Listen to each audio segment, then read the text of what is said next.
제가 가진 성경 신약 102쪽에 있습니다. 신약 누가복음 7장 36절부터 50절까지 말씀입니다. 신약 누가복음 7장 36절부터 50절까지 한 절씩 교독하도록 하겠습니다. 제가 먼저 36절 읽겠습니다. 한 바리새인이 예수께 자기와 함께 잡수시기를 청하니 이에 바리새인의 집에 들어가 앉으셨을 때에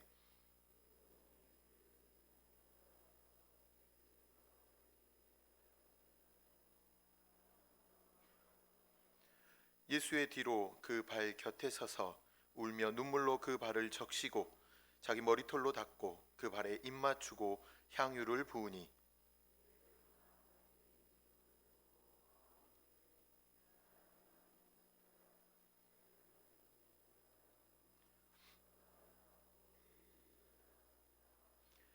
예수께서 대답하여 이르시되 시몬아 내가 내게 이를 말이 있다 하시니 그가 이르되 선생님 말씀하소서.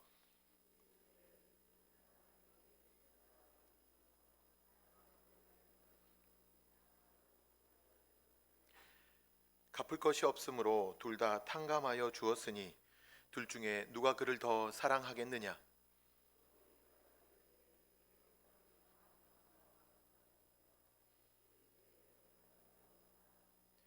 그 여자를 돌아보시며 시몬에게 이르시되 이 여자를 보느냐? 내가 네 집에 들어올 때 너는 내게 발 씻을 물도 주지 아니하였으되 이 여자는 눈물로 내 발을 적시고 그 머리털로 닦았으며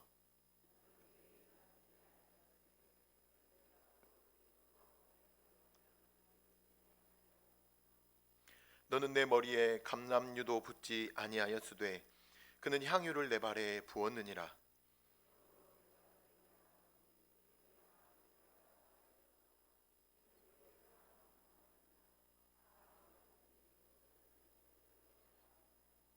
이에 여자에게 이르시되 내 죄사함을 받았느니라 하시니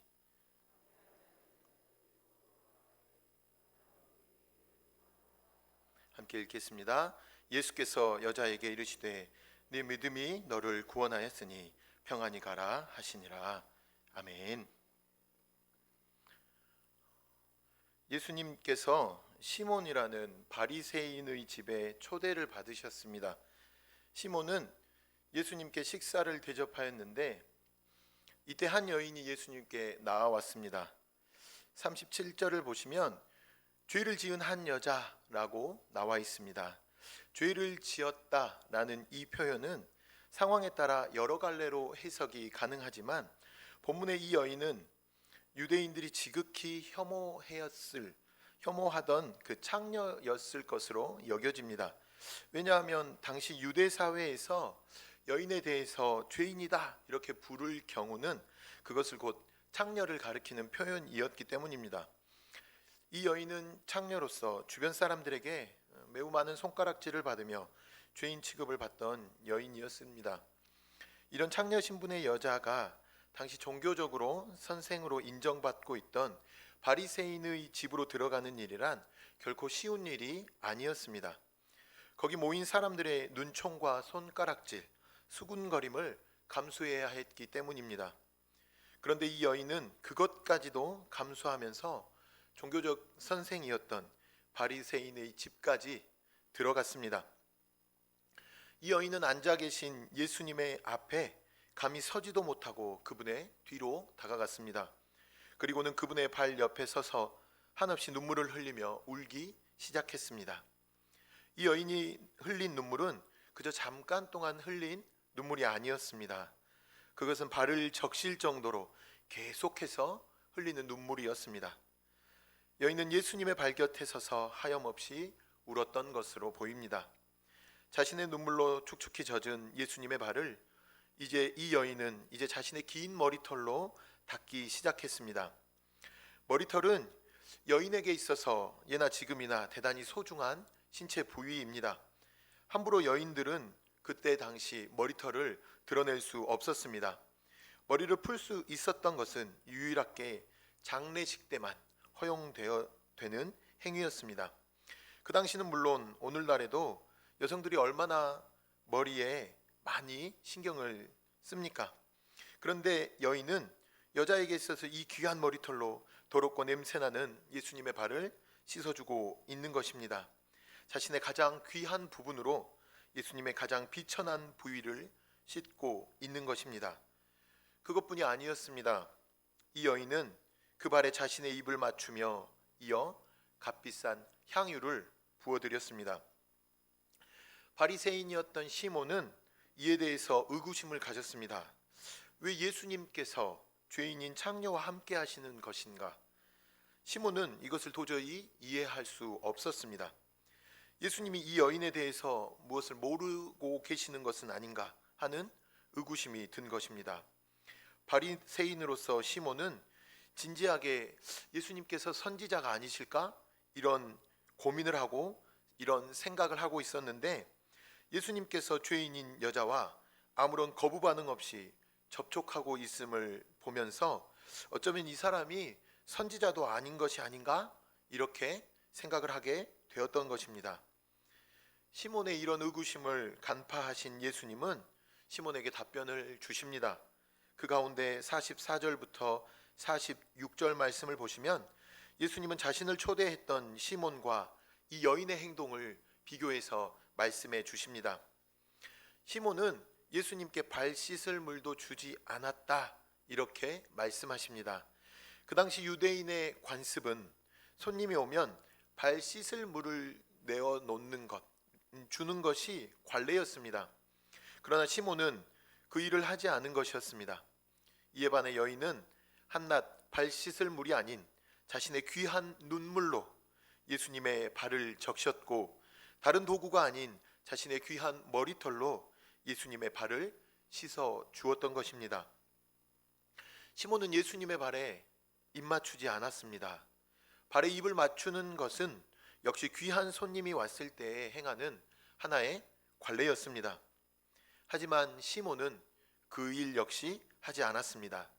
이에 반해 여인은 예수님의 발에 입을 맞추었습니다. 그것도 한 번만이 아니라 예수님께 나아온 순간부터 계속해서 그치지 않고 그 발에 입을 맞추고 있었던 것입니다. 시몬은 당시 가장 흔하고 값싼 기름이었던 감람유도 예수님께 붓지 않았습니다. 하지만 이 여인은 옥합에 담긴 값비싼 향유를 깨뜨려 예수님께 아낌없이 부어드렸습니다. 바리새인 시몬은 예수님을 초대해 놓고서 마땅히 해야 할 것도 하지 않은 채 예수님을 소홀히 대한 채로 한 끼 식사를 대접하고 있었습니다. 명예를 중시하던 고대 팔레스타인 문화에서 손님을 소홀히 대하는 것은 대단히 모욕적인 일이었습니다. 이때 한 여인은 온갖 정성을 다해 예수님께 사랑과 헌신의 모습을 보여주고 있는 것이었습니다. 물론 이런 상황만을 보고서 바리새인 시몬을 악한 사람이다, 이렇게 단정 지어버릴 수만은 없습니다. 그 당시 대부분의 바리새인들 사이에서 예수님을 적대하던, 예수님을 대적하던 분위기가 팽배했던 가운데 예수님의 자신의 집까지 초대한 것은 그가 적어도 예수님께 대해서 적대적인 사람은 아닌 사람이었음을 우리에게 시사하고 있기 때문입니다. 하지만 그렇다고 해서 그가 예수님을 높이고 크게 존경하던 사람도 아니었음을 그가 지금 보여주고 있는 소홀한 대접을 통해서 우리는 알 수가 있습니다. 시몬에게는 예수님이 그렇게 귀한 분이 아니었습니다.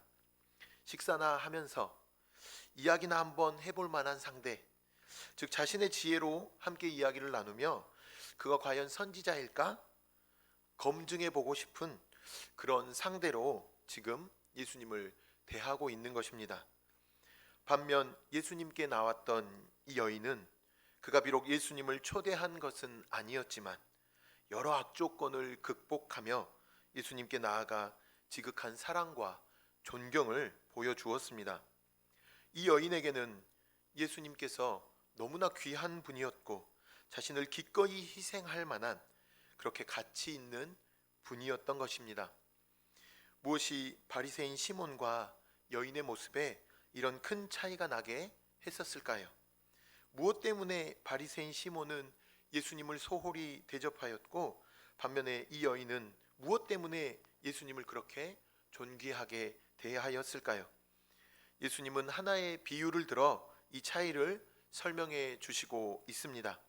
본문 41절부터 43절까지에 기록된 탕감받은 두 사람의 비유가 바로 그것입니다. 이 비유에서는 한 사람이 500데나리온의 빚을 졌다고 말합니다. 다른 한 사람은 50데나리온의 빚을 졌다고 기록하고 있습니다. 그 당시 한 데나리온은 일꾼의 하루 품삯이었습니다.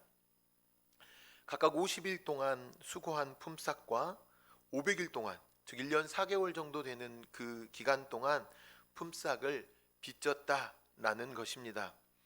그런데 돈을 꾸어준 이 사람이 이 두 사람의 빚을 모두 탕감해 주었습니다. 그렇다면 과연 누가 탕감해 준 사람을 더 사랑하겠는가? 이것이 예수님이 던진 질문이었습니다. 누가 그렇겠습니까?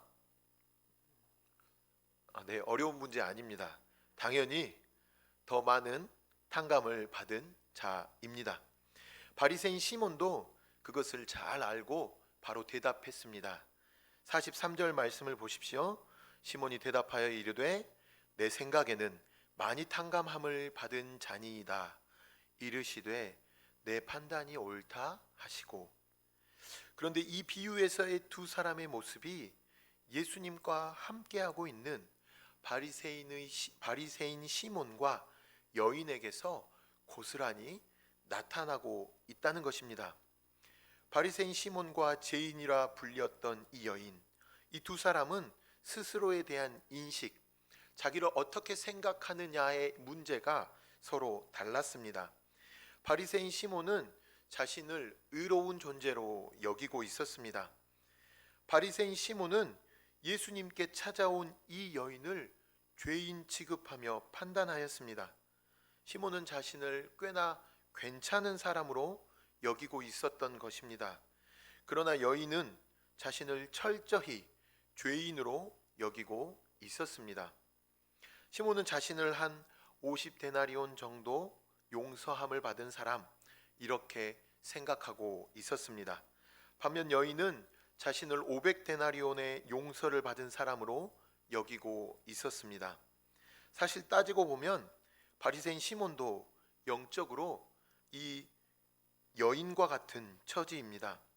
그러나 그는 스스로를 깨닫지 못하고 있었습니다. 자신 역시 하나님 앞에서 이 여인과 다를 바 없는 심각한 죄인이며 예수님을 통해서만이 그가 의로워질 수 있음을 알지 못하고 있는 것입니다. 이 차이가 오늘 본문에서 예수님을 대하는 두 사람의 놀라운 행동의 차이, 섬김의 차이를 가져온 것입니다. 사실 우리가 하나님께 받은 죄 사함은 그 값을 측량할 수 없을 정도로 큰 것입니다. 우리는 하나님 앞에서 너무나도 큰 죄의 용서함을 받았습니다. 하지만 이 죄 사함의 은혜 앞에서 크게 감격하는 사람이 있고 그렇지 못하는 사람이 있습니다. 왜 이런 차이가 나는 것일까요? 어떤 사람은 사함을 받은 자신의 죄를 정말로 깊이 인식해서 정말 큰 죄 용서함을 받았다, 이렇게 생각합니다. 반면 어떤 사람들은 자신이 그런대로 그럭저럭 괜찮은 편인데 하나님 앞에 서려고 하니까 좀 부족한 것 같은 마음이 들어서 그렇게 해서 예수님이 조금 필요하구나, 이렇게 여기고 있다는 사람이 있다는 것입니다. 이런 사람들은 죄사함에 대해서 별로 감격함이 없습니다. 하나님은 우리 모두에게 똑같이 500데나리온씩의 죄 용서를 해 주셨습니다. 하지만 어떤 사람은 내 빚은 단지 50데나리온일 뿐이며 그 50데나리온만은 용서받았다, 이렇게 여긴다는 것입니다. 이 사람의 헌신과 섬김은 그 역시 50데나리온 이상 나오지 않는 것입니다. 반면 또 다른 사람은 500데나리온 용서해 준 것을 제대로 인식하고 있습니다. 이 사람에게서 500데나리온의 헌신이 나오게 되는 것입니다. 우리는 과연 어떻습니까? 하나님께 용서받은 자신의 죄에 대해서 어느 정도로 인식하고 있으십니까? 내 자신을 한 50 데나리온 정도로 용서받은 사람, 그렇게 여기고 계십니까? 아니면 500 데나리온 용서를 받은 사람으로 여기고 계십니까? 자신이 흉악한 죄인이었음을 깨닫고 십자가의 고난과 희생을 통하여 죄를 사해 주신 예수 그리스도의 은혜, 하나님의 사랑을 깊이 인식하고 깊이 깨달아 알고 있으십니까? 그 인식이 있을 때에 비로소 우리에게서 온전한 헌신이 나오게 되는 것입니다. 오늘 죄인이었던 여인의 그 헌신과 희생은 바로 이런 인식에서부터 출발하고 있음을 깊이 깨달아 알아야겠습니다. 예수님께서 너무나 놀라운 죄사함, 큰 사랑을 베푸셨기에, 예수님께로부터 그 큰 은혜를 받았기에 그에 대한 감격으로 예수님께 자신을 온전히 드렸던 것입니다. 우리가 하나님 앞에서 헌신하고자 할 때 무엇이 그 헌신을 가능하게 할까요? 단지 나의 열심과 나의 의지, 나의 열정으로만 헌신할 수 있다고 생각하십니까? 그렇다면 우리는 큰 착각을 하고 있는 것입니다. 그런 헌신은 결코 오래 갈 수가 없습니다.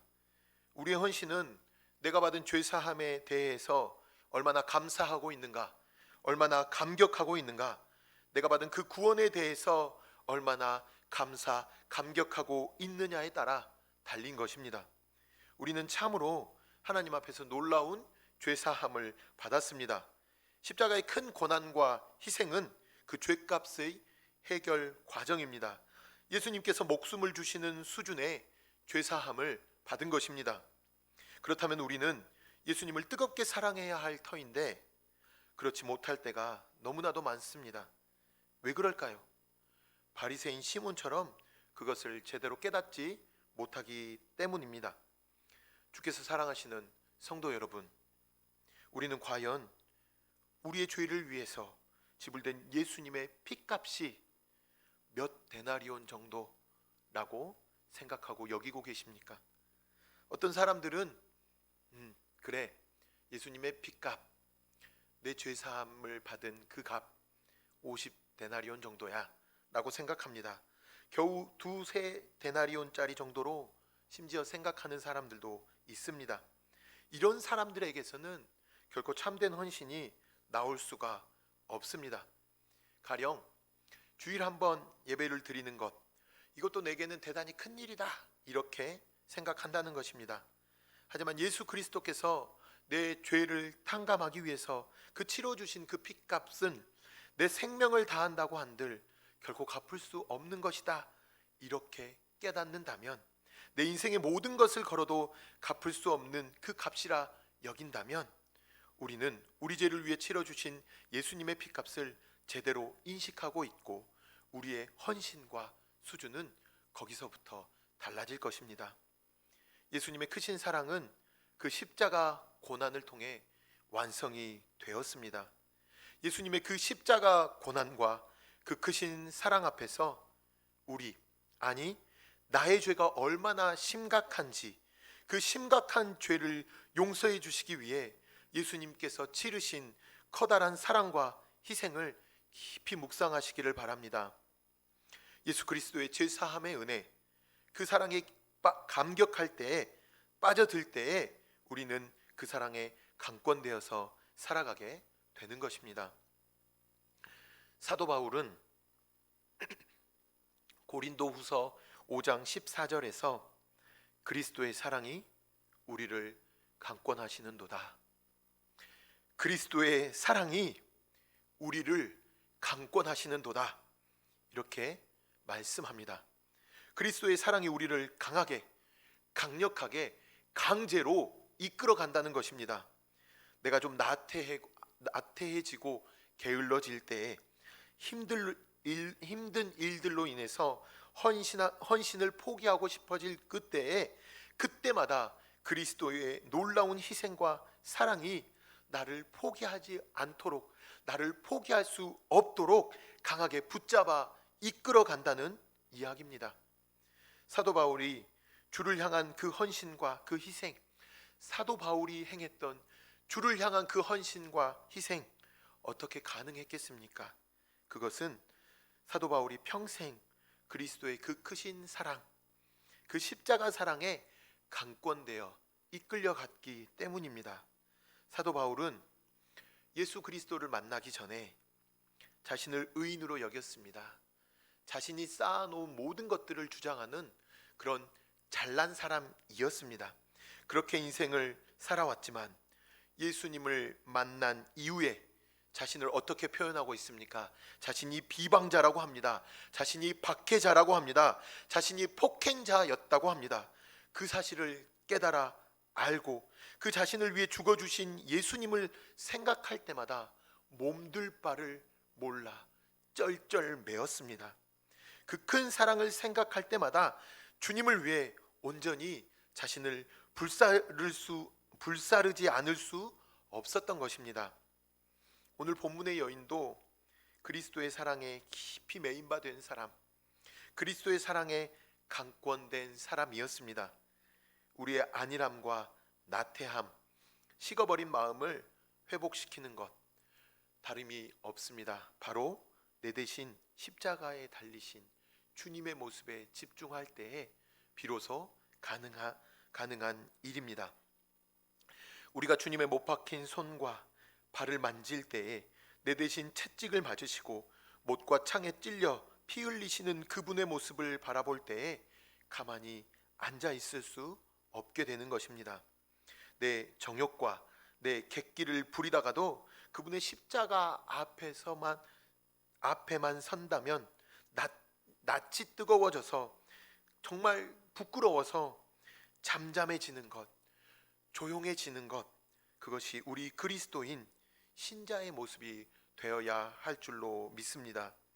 오늘 우리는 얼마나 그리스도의 사랑에 강권되어 살아가고 있으십니까? 예수님께서 나를 위해 죽으셨습니다. 창조주 하나님께서 피조물된 나의 죄를 위해 죽으셨습니다. 이 고백을 할 때마다, 이 찬양을 할 때마다 내 마음에 진한 감동이 몰려와야 합니다.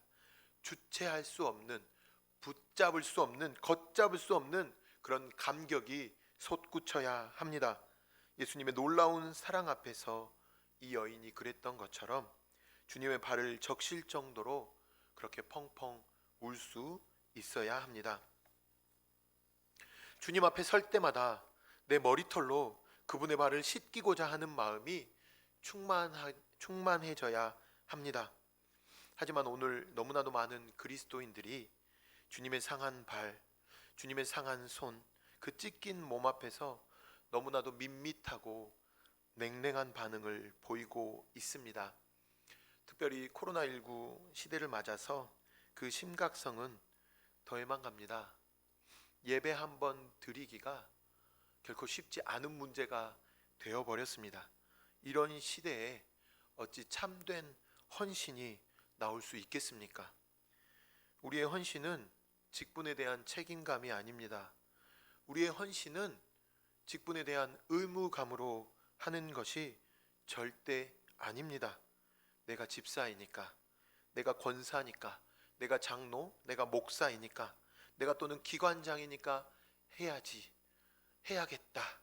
물론 좋은 동기부여는 될 수 있겠지만 근본적인 문제, 내가 예수 그리스도로부터 갚을 수 없는 사랑을 받았으니까 그렇게 출발하는 것이 참된 헌신의 모습입니다.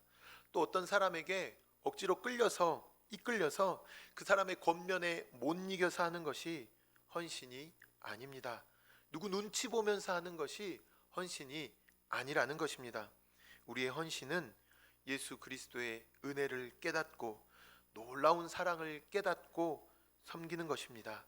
내가 하나님을 사랑하노라고 고백하기 전에, 내가 주님만을 섬기며 헌신하겠노라고 결단하기 전에 먼저 하나님의 깊은 사랑을 체험하시기를, 우리 주 예수 그리스도의 그 크신 은혜를 깊이 깨달으시기를 간절히 부탁을 드립니다.